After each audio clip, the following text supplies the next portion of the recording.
चुके हैं। आज हम पढ़ने वाले हैं प्लाज्मा मेम्ब्रेन या कोशिका भित्ति या कोशिका झिल्ली। कोशिका झिल्ली की संरचना या प्लाज्मा मेम्ब्रेन की संरचना के बारे में पढ़ने वाले हैं और उनका कार्य क्या है, वो उसके घटक कौन कौन से हैं, कौन कौन से मॉडल उसके लिए दिए गए, वो सब विस्तार से आज हम अध्ययन करेंगे। तो सबसे पहले तो प्लाज्मा झिल्ली क्या है वो देख लीजिए। प्लाज्मा झिल्ली हम देखते हैं कि चाहे कोई भी जीव हो, चाहे वो जंतु हो, चाहे पादप हो, चाहे सूक्ष्म जीव हो, उनमें कोशिका झिल्ली या प्लाज्मा मेम्ब्रेन जो है वो अवश्य रूप से पाया जाएगा। प्लाज्मा मेम्ब्रेन अवश्य रूप से पाया जाएगा। कौन सा चीज? प्लाज्मा मेम्ब्रेन, है ना। चाहे वो सूक्ष्म जीव हो, चाहे वो पादप हो, चाहे जंतु हो, किसी भी प्रकार की कोशिका है, बाहर से किस झिल्ली से घिरी रहेगी?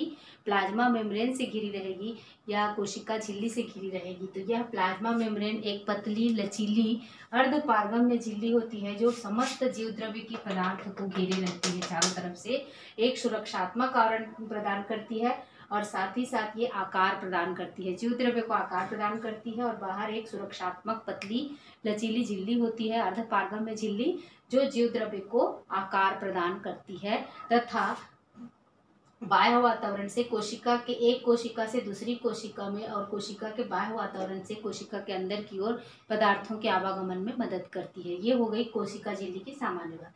कोशिका झिल्ली या प्लाज्मा मेम्ब्रेन जो है वो किस चीज की बनी होती है? प्लाज्मा मेम्ब्रेन मुख्य रूप से दो चीजों की बनी होती है, एक तो प्रोटीन की और दूसरी लिपिड की। प्रोटीन और लिपिड की बनी होती है। इसके संगठन में मुख्य रूप से कौन कौन से होते हैं? प्रोटीन, लिपिड और कुछ मात्रा में इसमें कार्बोहाइड्रेट्स भी पाए जाते हैं। कुछ मात्रा में क्या पाए जाते हैं? कार्बोहाइड्रेट और थोड़ी सी मात्रा उसके एंजाइम्स के, कुछ विशेष प्रकार के एंजाइम्स जो होते हैं वो भी प्लाज्मा मेम्ब्रेन में पाए जाते हैं। तो प्रोटीन, लिपिड और कार्बोहाइड्रेट और कुछ एंजाइम्स की बनी होती है इसके संगठन में ये होते हैं। और ये मुख्य रूप से इसके लिए, इसकी संरचना को समझाने के लिए तीन मॉडल मुख्य रूप से प्रचलित हैं। दिए तो कई वैज्ञानिकों ने थे, लेकिन मुख्य रूप से तीन वैज्ञानिकों के थ्योरीज को मान्य किया गया। सबसे पहला ये है 1935 में दिया डेनियली और डेवसन ने। डेनियली और डेवसन ने ये कहा कि प्लाज्मा झिल्ली में लेयर होते हैं प्रोटीन और लिपिड के। तो प्रोटीन का लेयर जो होता है ऊपर और नीचे दोनों तरफ होता है। इस तरह से मान लीजिए ये प्लाज्मा झिल्ली है, तो झिल्ली को यदि छोटा सा काट कर देखें तो इसमें उन्होंने कहा कि इसमें दो लेयर तो प्रोटीन का होता है और बीच में लिपिड का लेयर होता है। उन्होंने क्या कहा? बाहर की ओर, कोशिका के बाहर, अंदर की ओर और बाहर की ओर प्रोटीन का लेयर होता है और बीच में लिपिड का लेयर होता है, उन्होंने ये कहा। ठीक है, माने सैंडविच की तरह स्ट्रक्चर मान लीजिए। माने सैंडविच में क्या होता है? दोनों तरफ ब्रेड होते हैं और बीच में मटेरियल भरा रहता है, सब्जियां वगैरह। तो उसी तरह से उन्होंने ये कहा कि दो लेयर प्रोटीन का होता है, एक बाहरी और एक भीतरी, बाहरी और भीतरी, और बीच में जो है वो लिपिड का लेयर होता है। ये किसने कहा? डेनियली और डेवसन ने। तो इसको सैंडविच मॉडल कहा जाता है। उन्होंने 1935 में ये थ्योरी दी थी और उन्होंने ये स्ट्रक्चर बताया था। ये देखिए प्रोटीन का लेयर है दोनों तरफ और बीच में जो है वो लिपिड का स्तर है, जो कि दो स्तर का बना हुआ लिपिड होता है। लिपिड भी फिर से दो भागों में, दो स्तर में होता है, जो कि इसमें हेड और टेल सिरा होता है। हेड सिरा जो होता है वो प्रोटीन की तरफ होता है दोनों तरफ से, और टेल सिरा जो होता है वो एक दूसरे के आमने सामने होते हैं। तो हेड जो होता है वो जल के प्रति स्नेही या हाइड्रोफिलिक होते हैं। हेड क्या होते हैं? जल के प्रति स्नेही या हाइड्रोफिलिक। फिलिक माने स्नेही, जल के प्रति आकर्षण पैदा करने वाले। और ये जो होते हैं दोनों पूंछ वाले जो सिरे होते हैं, टेल वाले सिरे, ये क्या होते हैं? हाइड्रोफोबिक होते हैं। हाइड्रोफोबिक माने, फोबिक माने फोबिया, डर माने एक दूसरे से, माने जल के प्रति ये विरोधी होते हैं, जल विरागी होते हैं। और ये क्या होते हैं? जल अनुरागी। हाइड्रोफिलिक माने जलानुरागी और हाइड्रोफोबिक माने जल के प्रति विरागी, जल के प्रति विराग उत्पन्न करते हैं, विरागी होते हैं। ठीक है, तो ये मॉडल किसने दिया? डेनियली एवं डेवसन ने 1935 में। उसके बाद 1959 में रॉबर्टसन ने यूनिट मेम्ब्रेन कॉन्सेप्ट को दिया। दूसरा क्या कॉन्सेप्ट दिया? इन्होंने क्या कहा? Unit membrane concept. Unit membrane concept, दूसरा कॉन्सेप्ट क्या था? Unit membrane concept. उन्होंने ये कहा कि ये प्रोटीन और लिपिड का लेयर तो ऊपर में दो लेयर बाहर और अंदर की ओर प्रोटीन का होता है, बीच में लिपिड का होता है, इन्होंने भी कहा।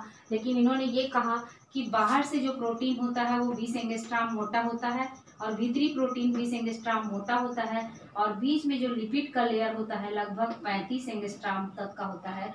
और टोटल ये प्लाज्मा झिल्ली जो होती है वो क्या कहा उन्होंने 75 एंगस्ट्राम मोटी होती है। और टोटल अलग अलग लेयर ना होकर तीनों लेयर आपस में मिलकर एक यूनिट मेम्ब्रेन का निर्माण करती हैं, है ना। तीनों एक यूनिट की तरह कार्य करती हैं और पदार्थों का आवागमन में मदद करती हैं, ठीक है।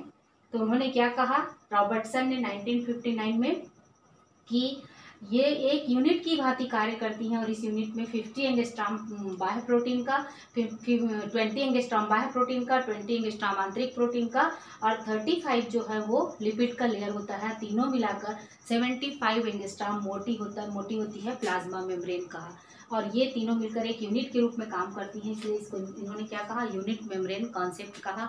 और जितनी भी झिल्लियाँ होती हैं, है ना, सेल ऑर्गेनेल्स की सारी झिल्लियाँ, जैसे बाहर ये तो प्लाज्मा मेम्ब्रेन की झिल्ली है, इसी तरह से एंडोप्लाज्मिक रेटिकुलम या गोल्जी काय माइटोकॉन्ड्रिया जितनी भी झिल्लियाँ होती हैं वो कैसी होती हैं, इसी की बनी होती हैं। इस आधार पर भी उन्होंने यूनिट मेम्ब्रेन कॉन्सेप्ट कहा। और इसी आधार पर जितने भी जैविक संरचनाओं के चारों तरफ जो झिल्ली पाई जाती हैं वो इसी झिल्ली की बनी होती हैं, इसीलिए इसको प्लाज्मा मेम्ब्रेन को बायो मेम्ब्रेन भी कहा जाता है। प्लाज्मा मेम्ब्रेन को बायो मेम्ब्रेन क्यों कहते हैं, क्योंकि सारी जीवित संरचनाएं जो होती हैं इसी तरह की झिल्लियों से घिरी रहती हैं, इसलिए प्लाज्मा मेम्ब्रेन को एक और नाम दिया गया, बायो मेम्ब्रेन या जैविक झिल्ली कहा गया।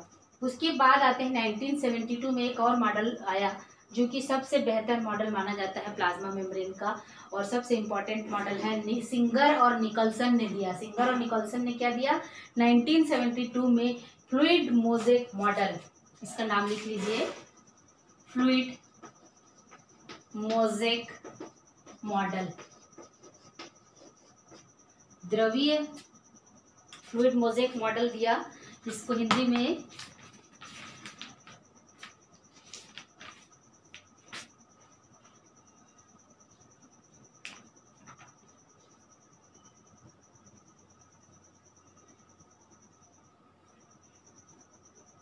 तरल मोज़ेक मॉडल, हिंदी में इसको क्या कहा गया, तरल मोज़ेक मॉडल या फ्लूइड मोज़ेक मॉडल, ठीक है। तीसरा मॉडल क्या था, तरल मोज़ेक मॉडल या मोज़ेक माने टाइल्स, है ना। मोज़ेक मतलब क्या होता है, टाइल्स होता है। तो इसमें हम समझाएंगे कैसे। इन्होंने भी यही कहा कि प्लाज्मा झिल्ली या प्लाज्मा मेम्ब्रेन जो है वो दो ही पदार्थों से मिलकर बनी होती है, प्रोटीन, लिपिड और कार्बोहाइड्रेट की ही बनी होती है। लेकिन उन्होंने ये कहा कि प्रोटीन जो होती हैं दो प्रकार की होती है। प्रोटीन कितनी होती हैं, दो प्रकार की होती हैं।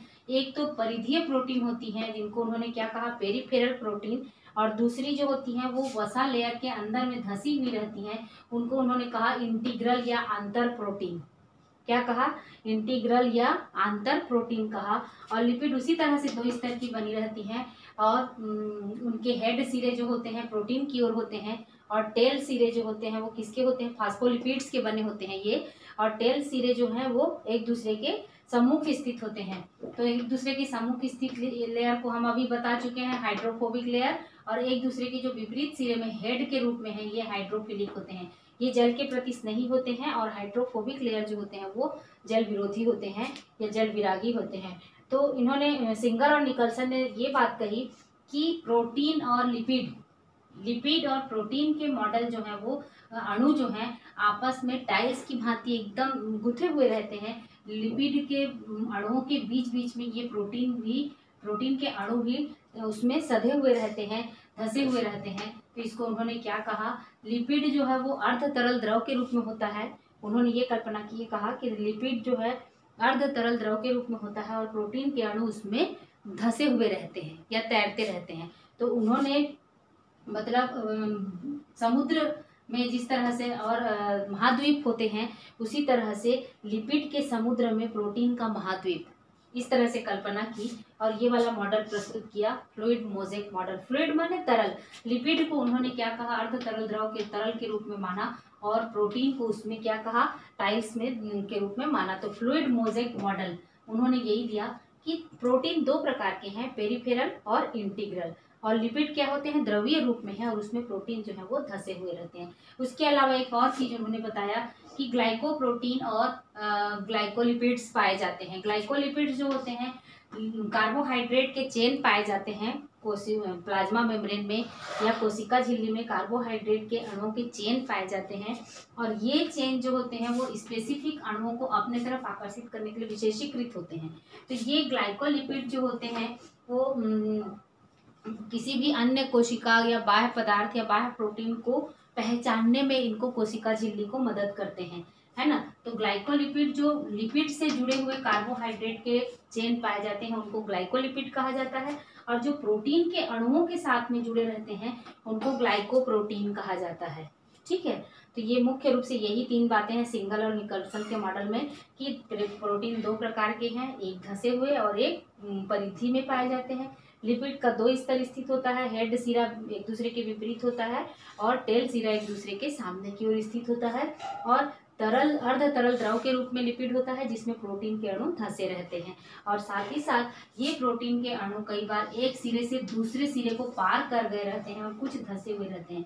तो इनका मुख्य कार्य क्या होता है प्लाज्मा मेम्ब्रेन में, बड़े अणुओं और आयनों को, सिंपल अणु छोटे अणु और आयन तो आसानी से इसमें पार हो जाते हैं, लेकिन बड़े अणु और आयनों को पार करने के लिए जो कि वसा में घुलनशील नहीं है, तो उनको वसा में घुलनशील नहीं है उनको पार कराने के लिए ये प्रोटीन अणु बीच बीच में पाए जाते हैं। तो बाह्य वातावरण से कोशिका के अंदर की ओर और कोशिका के अंदर से बाहर की ओर ले जाने के लिए ये इंटीग्रल प्रोटीन इनमें पाए जाते हैं।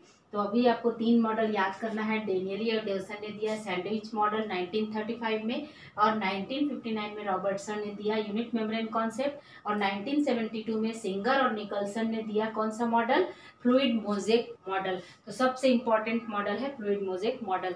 अब आते हैं कोशिका झिल्ली के कार्यों के बारे में। कोशिका झिल्ली का कार्य क्या होगा या प्लाज्मा मेम्ब्रेन का कार्य क्या होगा। तो प्लाज्मा मेम्ब्रेन का कार्य क्या क्या है, एक तो सुरक्षा प्रदान करना, दूसरा आकार प्रदान करना, और तीसरा पदार्थों के आवागमन में। तो कोशिका झिल्ली के थ्रू पदार्थों का आवागमन 2 प्रकार का होता है। एक तो पहला होता है सिंपल विसरण। विसरण किसको कहेंगे, जैसे कोई चीज अधिक सांद्रता से कम सांद्रता की ओर अपने आप जाना, वो क्या कहलाता है, विसरण कहलाता है। मान लीजिए कि कोई गैस को, कोई सेंट को हम एक रूम में छोड़ दिए हैं, सिंपल डिफ्यूजन को या विसरण को समझाने के लिए बता रहे हैं। तो यहाँ पर हम सेंट को डालते हैं तो उसका फैलाव पूरे कमरे में जाता है। कैसे जाता है, इनके मतलब यहाँ पर अधिक सांद्रता है, सेंट के पदार्थों का अणु का सांद्रता अधिक है, और वो धीरे धीरे फैलते फैलते वो अधिक से कम की ओर बिना किसी एनर्जी के, बिना किसी ऊर्जा के पूरे रूम में फैल जाते हैं। तो इसी तरह से कोशिकाओं के बीच में भी पदार्थों का आदान प्रदान बिना किसी एनर्जी के बाहर से अंदर की ओर और अंदर से बाहर की ओर अधिक सांद्रता से कम सांद्रता की ओर सामान्य तरीके से होता रहता है ना। तो वो कहलाता है विसरण। और दूसरा होता है परासरण। दूसरा क्रिया इसमें होता है परासरण की क्रिया। तो परासरण की क्रिया जो होती है वो, जैसे प्लाज्मा झिल्ली है या प्लाज्मा झिल्ली है, तो इसमें विलायक के पदार्थों का प्लाज्मा झिल्ली के पार जाना क्या कहलाता है, परासरण। विलेय के नहीं, विलायक के अणुओं का अधिक सांद्रता से, जैसे पानी या विलायक जो भी है उसका अधिक सांद्रता से कम सांद्रता की ओर झिल्ली के आर पार जाना। यहाँ पर पानी के कोशिका के अंदर में पानी की मात्रा कम है और बाहर की ओर विलायक की मात्रा अधिक है, तो बाहर से अंदर की ओर विलायक के अणुओं का कोशिका के अंदर की ओर जाना, वो भी किसके पार, परासरण झिल्ली के या इस कोशिका झिल्ली के पार जाना, ये परासरण कहलाता है। और तीसरा, इसमें ऊर्जा की आवश्यकता इसमें भी नहीं होती, अधिक से कम की ओर जा रही है इसलिए इसमें ऊर्जा की आवश्यकता नहीं होती है। तीसरा होता है ये विसरण, परासरण तथा एक्टिव सक्रिय ट्रांसपोर्ट। एक्टिव ट्रांसपोर्ट कहते हैं और पैसिव ट्रांसपोर्ट, 2 भाग होता है, एक्टिव और पैसिव। तो अभी ये दोनों जो हम बताए वो क्या हो गया, पैसिव ट्रांसपोर्ट है। पैसिव ट्रांसपोर्ट विसरण और परासरण है। और एक्टिव ट्रांसपोर्ट क्या होता है, अधिक सांद्रता से विलेय के अणु का, जैसे यहाँ पर दिखा रहे हैं इस तरह से प्लाज्मा झिल्ली है और इधर विलेय के अणु है ना। विलेय के अणु कम सांद्रता से, इधर विलेय के अणु कोशिका के झिल्ली के अंदर में विलेय के अणु शुगर, कार्बोहाइड्रेट, प्रोटीन आदि जो भी एमिनो एसिड जो भी अणु है अंदर की ओर अधिक मात्रा में है, और आयन, मान लीजिए कोई भी आयन है, और बाहर की ओर कोशिका झिल्ली के बाहर की ओर आयनों की मात्रा कम है। तो इन आयनों को यदि अंदर की ओर धकेला जाना है ना, कम सांद्रता से अधिक की ओर आप धकेलेंगे तो क्या होगा, उसमें एनर्जी की आवश्यकता होगी। मान लीजिए कि कहीं कमरा एकदम फुल हो गया है और उस कमरे में किसी व्यक्ति को धकेलना है, आपको अंदर करना है, तो कैसे करोगे, पुश करके करना पड़ेगा। तो उसी तरह से इसमें भी कम सांद्रता से अधिक सांद्रता की ओर पदार्थों को अंदर करने के लिए इन लोग ये विशेष प्रोटीन्स की मदद से जाते हैं। ये तो कम सांद्रता से अधिक सांद्रता की ओर जाना क्या कहलाता है, एक्टिव ट्रांसपोर्ट। ठीक है, कम सांद्रता से अधिक सांद्रता की ओर जाने के लिए एक्टिव ट्रांसपोर्ट और अधिक सांद्रता से कम सांद्रता की ओर जाने के लिए पैसिव ट्रांसपोर्ट। तो एक्टिव ट्रांसपोर्ट में चूंकि ताकत या फोर्स लगाना पड़ रहा है, इसलिए किसकी ऊर्जा की आवश्यकता पड़ती है, एटीपी की आवश्यकता पड़ती है, और इसमें एटीपी की आवश्यकता नहीं पड़ती है। तो यह कार्य किसका है, प्लाज्मा झिल्ली का कार्य है, जो पदार्थों, अणुओं और आयनों का डिफ्यूजन, ऑस्मोसिस और एक्टिव और पैसिव ट्रांसपोर्ट। तो ये डिफ्यूजन और ऑस्मोसिस पैसिव ट्रांसपोर्ट है, जिसमें ऊर्जा की आवश्यकता नहीं होती है, और एक्टिव ट्रांसपोर्ट के द्वारा ऊर्जा की आवश्यकता होती है। तो यह विधि, यह कार्य भी क्या है, पदार्थों के आवागमन का कार्य 3 तरीके से हो रहा है, जो प्लाज्मा झिल्ली के द्वारा हो रहा है।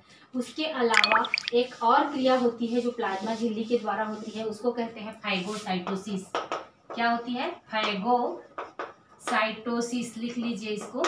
फाइगोसाइटोसिस की क्रिया ठोस पदार्थों की, प्लाज्मा झिल्ली इस तरह से है मान लीजिए, और यहाँ से कोई ठोस पदार्थ है, उसको अंदर की ओर लेकर जाना है। तो अंदर की ओर लेकर जाने के लिए जैसे ही ठोस पदार्थ इसके संपर्क में आते हैं, प्लाज्मा झिल्ली इस तरह से अंदर की ओर धंस जाती है, और धंस कर ये पदार्थ अंदर आ जाता है, और धीरे धीरे इसके चारों तरफ की झिल्ली जो है ये गहरा हो जाता है, और झिल्ली धीरे से ये ऊपर की ओर बंद हो जाती है, और फिर अंदर की ओर ये पदार्थ जो है, कोई भी ठोस पदार्थ प्लाज्मा झिल्ली के अंदर आ जाता है। तो यह प्रक्रिया क्या कहलाता है, फैगोसाइटोसिस। फैगोसाइटोसिस मतलब ठोस पदार्थों का कोशिका झिल्ली के द्वारा अंदर की ओर जाना क्या कहलाता है, फैगोसाइटोसिस, या फैगोसाइटोसिस कहते हैं, है ना, पहला प्रक्रिया। कोशिका भक्षण, ठीक है, इस क्रिया को कहते हैं कोशिका भक्षण। और दूसरा है कोशिका पायन या पिनोसाइटोसिस। दूसरा प्रक्रिया और क्या होता है, कोशिका पायन या पिनोसाइटोसिस, जिसको कहा जाता है पिनोसाइटोसिस। तो पिनोसाइटोसिस में क्या होगा, प्लाज्मा झिल्ली है इस तरह से, इनमें छोटे छोटे विशेष प्रकार के द्रव पदार्थों को अंदर ले जाने के लिए गर्त पहले से ही उपस्थित होते हैं। तो जैसे ही द्रव इन गर्तों में आता है, कोई भी लिक्विड है, द्रवीय पदार्थ, इसको अंदर की ओर लेकर जाना है, तो ये गर्त जो है वो साइज में बड़े हो जाते हैं और द्रव अंदर आ जाता है। फिर धीरे से ये गर्त और बड़ा हो जाता है, और फिर से ये बंद हो जाता है, और द्रवीय पदार्थ अंदर की ओर बनकर फूड वैक्यूल का निर्माण कर लेते हैं, और यह प्रक्रिया क्या कहलाती है, पिनोसाइटोसिस। तो ये फैगोसाइटोसिस ठोस पदार्थों को अंदर लेने के लिए, और पिनोसाइटोसिस जो है वो द्रवीय पदार्थों को अंदर लेने के लिए। तो कोशिका झिल्ली के द्वारा यह क्रिया भी होती है। और तीसरी और क्रिया होती है एक्सोसाइटोसिस।